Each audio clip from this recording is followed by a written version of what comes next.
Hello friends, स्वागत है आप सभी का हमारे यूट्यूब चैनल में। दोस्तों, आज के इस वीडियो में हम जो है क्लास 10 सोशल साइंस का बहुत ही इंपॉर्टेंट क्वेश्चन डील करने वाले हैं। ठीक है, क्वेश्चन क्या है देखिए, पुनर्जागरण के प्रभावों का उल्लेख कीजिए। ठीक है, आपको पता ही है कि पुनर्जागरण से जो है हमारे सामाजिक विज्ञान में बहुत सारे क्वेश्चन जो है पूछे जाते हैं आपके बोर्ड एग्जाम में। तो उनमें से ये भी एक क्वेश्चन है जो कि बहुत बार पूछा गया है। ठीक है, पुनर्जागरण के क्या क्या प्रभाव हुए हैं उसके बारे में हमें बताना है ना। आप लोगों को पता ही होगा कि पुनर्जागरण जो है सबसे पहले इटली में प्रारंभ हुआ था। ठीक है, तो चलिए देखते हैं कि पुनर्जागरण के प्रभावों का उल्लेख जो है किस प्रकार से हम करेंगे। ये 3 या 4 नंबर में पूछा जाता है। ठीक है, तो चलिए देखते हैं इसका आंसर क्या है।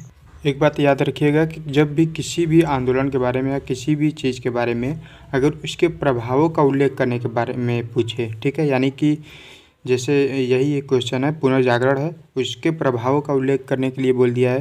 यानी कि प्रभाव मतलब कि पुनर्जागरण के आने के बाद जो परिवर्तन हुआ वो परिवर्तन क्या क्या हुए। ठीक है, इसके बारे में हमें बताना है ना। तो चलिए इसका आंसर देखते हैं। देखिए इसका आंसर किस प्रकार से लिखेंगे। पुनर्जागरण एक ऐसा आंदोलन था जिसने एक नए युग का सूत्रपात किया। एक नए युग का यानी कि इसका मतलब क्या है, जैसे कि पहले के लोग जो है अंधविश्वास वगैरह में ज़्यादा विश्वास करते थे। ठीक है, तो इसके बाद जब पुनर्जागरण हुआ तो इसमें जो है अंधविश्वासों को ख़त्म कर दिया गया है ना, जैसे भूत प्रेत वगैरह ये सब। तो एक नए युग का सूत्रपात किया, इससे लोगों के दृष्टिकोण में निम्न परिवर्तन आए। अब क्या परिवर्तन आए वो देख लेते हैं। ठीक है, सबसे पहला है हमारा तार्किकता। तार्किकता यानी कि तार्किक शक्ति में परिवर्तन है ना, यानी कि जो पहले के लोग जो सोचते थे उसके उनके सोच में परिवर्तन करना है। ठीक है, तो देखिए इसमें क्या लिखेंगे। देखिए जो हमारा सामाजिक विज्ञान है उसमें जो क्वेश्चन होते हैं वो थोड़े से लंबे हो सकते हैं, लेकिन अगर आप उनको समझ लेंगे तो आप अपने से बनाकर भी लिख सकते हैं। ठीक है, सामाजिक विषय एक ऐसा विषय है जिसको आप याद नहीं कर सकते हैं। अगर याद करने की कोशिश करेंगे तो आधा से ज़्यादा आप भूल जाएंगे। ठीक है, तो इसको जो है समझने की कोशिश कीजिए और अपने शब्दों में लिखने का प्रयास कीजिए। ठीक है, तार्किकता और हेडिंग जो है बहुत इंपॉर्टेंट है, हेडिंग दे देकर इसमें लिखना पड़ता है। ठीक है, तो देखिए तार्किकता में क्या लिखेंगे। यूनानी तथा रोमन संस्कृति के प्रभाव से ईसाई जगत में भी वैज्ञानिक व तार्किक दृष्टिकोण तथा वैज्ञानिक खोज की चेतना का प्रादुर्भाव हुआ। ठीक है, मतलब क्या है, इसका मतलब समझते चलते हैं। देखिए क्या लिखा हुआ है, यूनानी तथा रोमन संस्कृति के प्रभाव से, यानी कि पुनर्जागरण से पहले कौन कौन से संस्कृति थे। यूनानी यानी कि यूनान देश के जो लोग थे, और रोमन यानी कि रोमन देश के लोग। ठीक है, यूनानी तथा रोमन संस्कृति के प्रभाव से ईसाई जगत में भी, यानी कि जो ईसाई लोग थे, ईसाई जगत में भी वैज्ञानिक व तार्किक दृष्टिकोण, यानी कि जो ईसाई वाले जो लोग थे वो जो है भूत प्रेत भगवान ये सब जो है ज़्यादा मानते थे, पूजा पाठ ये सब जो है ज़्यादा मानते थे।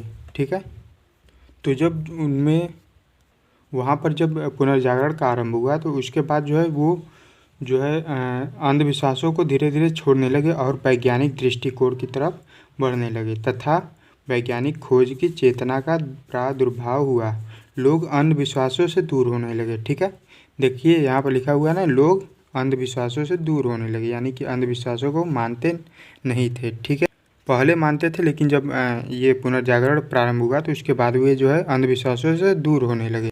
और दूसरा हेडिंग है हमारा मानवतावाद। ठीक है, मानवतावाद क्या है। मानवतावाद यानी कि जो मानव जाति के लोग थे वो जो है भाईचारे से अपना जो है मिलजुल कर रहने लगे, कोई किसी का बुरा नहीं चाहता। ठीक है, तो इसमें देखिए क्या है, विद्वान दार्शनिक कलाकार आदि सभी मानवतावाद में रुचि लेने लगे, है ना। मानवतावाद में रुचि लेने का मतलब क्या है, यानी कि जो है एक दूसरे के साथ मिलकर रहने लगे। जो विद्वान वगैरह थे, दार्शनिक लोग थे, तो एक दूसरे के साथ मिलकर, कोई किसी का बुरा नहीं चाहता था। ठीक है, कभी एक दूसरे की ज़रूरत पड़ जाती थी तो आपस में जो है मिलकर कोई भी काम कर लिया करते थे। ठीक है, ये मानवतावाद में आप लिख सकते हैं।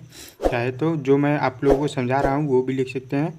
अगर आप किताब की भाषा लिखना चाहें तो इस तरीके से लिख सकते हैं। ठीक है, और अगला हेडिंग है शिक्षा का प्रसार है।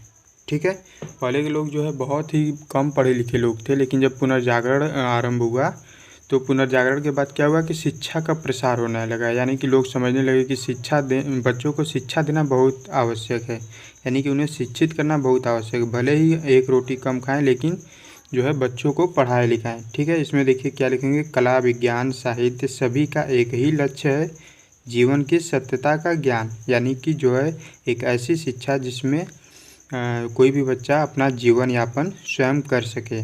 ठीक है, तो इस प्रकार से शिक्षा का जो है प्रसार होने लगा और हर व्यक्ति अपने बच्चों को जो है स्कूल वगैरह में भेजने लगे। पहले तो स्कूल नहीं थे, जो भी मठों में पढ़ाया जाता था या फिर जो है पेड़ों के वृक्षों के नीचे पढ़ाया जाता था, वहाँ पर जो है शिक्षा सबको मिलने लगी।